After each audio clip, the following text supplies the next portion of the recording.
Why was the Jewish temple so vital to be attached to the person of Abraham? The Jewish temple was so vital to be attached to the person of Abraham because Abraham was the founder of Judaism and the first person to make a covenant with God. The covenant was a promise that God made to Abraham and his descendants that they would be God's chosen people and inherit the land of Canaan, also known as the Promised Land. The temple was the place where the Jews worshipped God and offered sacrifices, as well as the symbol of their connection to God and the Promised Land. The temple was also believed to be the dwelling place of God's presence on earth, also known as the Shekhinah. Therefore, the temple was a vital link between Abraham, the father of Judaism, and God, the creator and protector of Judaism. Did Abraham know that the temple would be built on the site where he almost sacrificed his son? There is no definitive answer to whether Abraham knew that the temple would be built on the site where he almost sacrificed his son.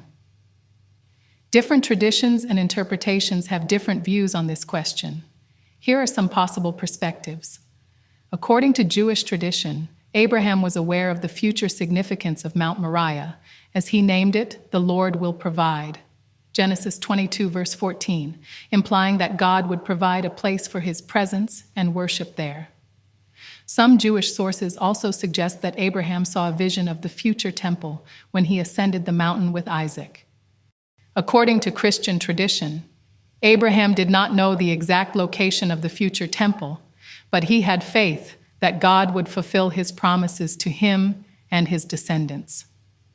Some Christian sources also see Abraham's sacrifice of Isaac as a foreshadowing of God's sacrifice of his son, Jesus Christ, on the cross.